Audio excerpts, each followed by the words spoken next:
So you should have HMO and meron ka rin dapat health insurance kasi combination yan eh. So yung hindi kayang i-cover ng HMO, yan yung i-cover ng health insurance. At hindi rin kayang i-cover ng health insurance, yan yung i-cover ng HMO. So here are the differences of HMO sa health insurance. So let's start with HMO. Ang HMO, ang normally kino-cover nito is yung mga confinement because of a minor illness. So minor illness like dengue or magka-UTI. So yan yung normally kino-cover ng HMO. Another thing naman na kino-cover ng HMO is yung mga check-up. Okay? As long as accredited ng HMO company yung doctor na pupuntahan mo for a check-up, covered yan ng HMO mo. Ang next naman na normally kino-cover ng HMOs is yung mga lab tests, medical tests na needed dun sa confinement or dun sa check-up na gagawin mo. And usually, pag HMO, may card yan. So, ipepresent mo lang yun sa hospital. As long as accredited yung hospital na pupuntahan mo, covered ka na ng HMO company.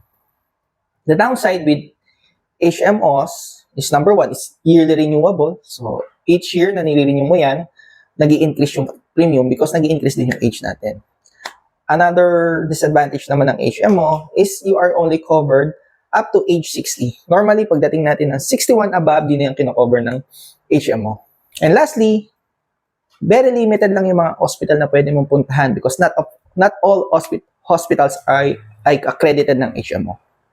Okay? So, ano naman yung health insurance? So, health insurance, ang disadvantage yan is wala yung check-up. Ang kino-cover lang is, most of the time, ay major diseases like cancer, stroke, and minsan, mas mahal. Pero, ang advantage naman ng mga health insurance is, number one, since this is an amount yung binibigay sa'yo, so, regardless, wala kang magiging problema kung saan hospital mo gusto magpagamot. Since, money nga yung ibibigay sa'yo ng insurance company. Another advantage naman ng health insurance is covered ka day 1 until age 100 mo. Unlike yung HMO na may hanggang age 60 ka lang pwede. Okay, so normally ang mga health insurance is until age 100 yan.